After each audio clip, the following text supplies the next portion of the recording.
कुछ लोग कहते हैं कि हम प्रेम तब करेंगे अगर हमारे जीवन में चमत्कार होगा। फिर मैं सवाल पूछता हूं, कितने चमत्कार? तुम्हारे सिद्धों ने तो कितने चमत्कार किए, कितना ज्ञान दिया तुम्हें, और तुम आज भी अपने आप से पूछते हो कि मैं धर्म का पालन तब करूंगा जब जीवन में चमत्कार होगा। मेरे गुरु पूछते हैं, ठीक है, लेकिन कितने?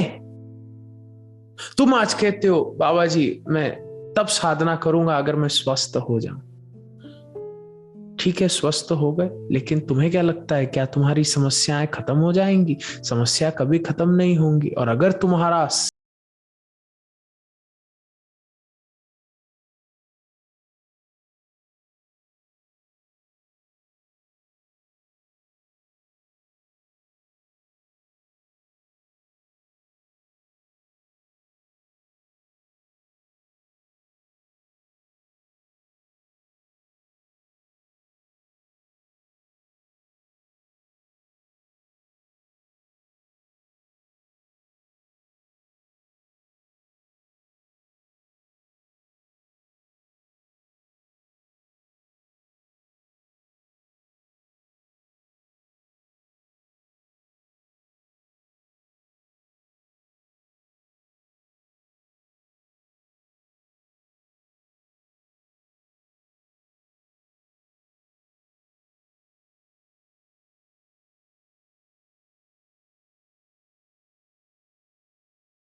वहां वो आलस को प्रेम कर रहे हैं, क्योंकि अगर खुद को प्रेम होगा तो मैं खुद को सजाए मौत थोड़ी ना दूंगा। अगर खुद को प्रेम होगा तो अगर मेरी शुगर ज्यादा है, मेरा कोलेस्ट्रॉल ज्यादा है, मेरा वजन ज्यादा है, कोई भी ऐसी चीज जो एक स्लो सुसाइड है, वो मैं कतई नहीं करूंगा। क्योंकि सुसाइड दो तरीके के होते हैं। एक होता है फास्ट सुसाइड, खुद को गोली मार दी, लटक गए, खड्डे में छलांग मार दी, फास्ट सुसाइड। एक है स्लोड सुसाइड, कि खुद को फास्ट नहीं मारना, टॉर्चर कर करके मारना है, धीरे धीरे मारना है।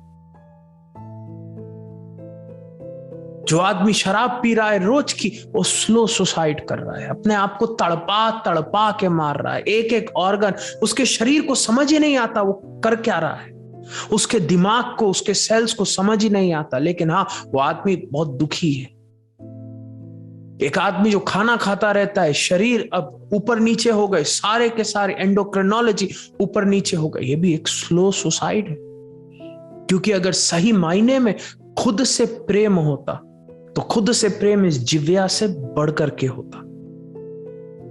तब इस जिव्या के प्रेम के लिए, इस जिव्या की एक्सेप्टेंस के लिए तुमने अपना heart, liver, kidney, pancreas, intestine, इन सबको ठुकरा दिया। अगर खुद से प्रेम होगा तो साधना के लिए तुम्हें समय निकालने की जरूरत नहीं। अगर खुद से प्रेम होगा तो घंटों घंटे तुम अपने आप फोन पर बैठे नहीं रह सकते, क्योंकि तुम अपने आप से प्रेम करते हो। तुम चाहते हो कि तुम्हें सही मायने में एक खुशी मिले, तुम्हारा जीवन भी फलित हो। और कैसे फलित होगा? अगर तुम दिन भर फोन के सामने बैठे रहते हो तो तुम अपने आप इस स्लो सुसाइड को अलग कर दोगे, क्योंकि तुम्हें ना तो आजीवन कारावास समझ आएगा, ना तुम्हें सुसाइड समझ आएगा। और जो व्यक्ति अपने आप को इस प्रकार से हानि पहुंचाता है, जो व्यक्ति बेचारा टेक्नोलॉजी में लगा रहता है सारा समय,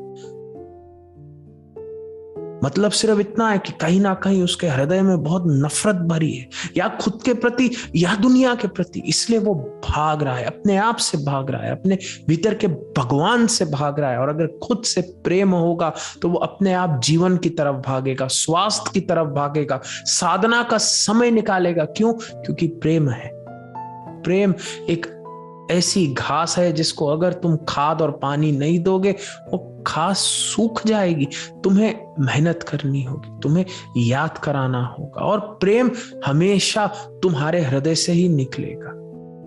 सिद्धों का भक्ति योग ये दर्शाता है, उस भगवान को प्रेम करना बहुत कठिन है, लेकिन उस प्रेम में ही परम सच्चाई है। क्योंकि जब तुम प्रेम करते हो, सामने वाला चाहे जैसा भी हो, वो थोड़ी ना निर्धारित करता है कि तुम उसे कैसे प्रेम करोगे।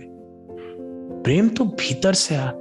इस जीवन ने हमें इतना कंडीशनल बना दिया है कि हम खाना भी खाने जाते हैं तो हम 4 रेस्टोरेंट के रिव्यू देखते हैं, और जिसका 3000 से 3002 रिव्यू ज्यादा है हम उसके पास जाएंगे।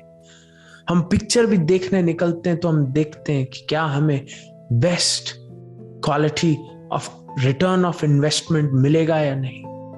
हर चीज से पहले अब रिसर्च आ गया, क्वांटिफिकेशन आ गई। तो हम जब प्रेम भी करने बैठते हैं तो हम पहले क्वांटिफाई करने की कोशिश करते हैं कि तुम्हारी टूथब्रश के साथ टूथपेस्ट फ्री है या नहीं। और अगर तुम्हारा प्रेम भी ट्रांजैक्शनल होगा तो सामने वाला कितनी भी फॉल्स प्रॉमिसेस कर दे, कितना भी तुम्हें लंबा चौड़ा बता दे, कितना भी तुम्हें प्रलोभित करके अपनी ओर आकर्षित कर ले, कभी ना कभी तो सच्चाई सामने आएगी ही आएगी। जहां कंडीशंस आ गई वहां चोर हो, जहां भक्ति में कंडीशंस आ गई वहां तुम चोर हो, जहां प्रेम में कंडीशंस आ गई वहां तुम चोर हो। धर्म की पूर्ति करो, मैं कभी मना थोड़ी ना कर रहा हूं, और धर्म के अनुसार तुम्हें बच्चों को दिशा देनी होगी, तुम्हें घर में नियम बनाने होंगे। लेकिन क्या नियम बनाते समय तुम्हारा प्रेम सूख जाता है? और जब बच्चे कुछ अच्छा करते हैं तो तुम्हारा सीना गर्व से चौड़ा होता है और तभी प्रेम महसूस होता है? और अगर ऐसा है तो ये प्रेम नहीं है, ये अहंकार है। और बहुत जरूरी है हम सोचें कि हम किस प्रकार से सोच रहे हैं। हमें लग रहा है कि ये प्रेम है, पर ये प्रेम नहीं है। हम ऑब्सेसिव हो सकते हैं, लेकिन फिर भी ये प्रेम नहीं है। ये एक कंपल्शन है, ये एक ओसीडी है। और ओसीडी का क्या मतलब है कि जिस चीज से प्रेम करता हूं वो मेरे सामने आ जाए, जहां वो थोड़ा दूर जाएगी मुझे उससे नफरत हो जाएगी। फिर प्रेम का मतलब क्या होगा? कोई मेरे सामने आके बैठ के ये करे तब तो प्रेम है। मेरा भगवान से भी प्रेम है कब? जब भगवान स्वयं मेरे सामने।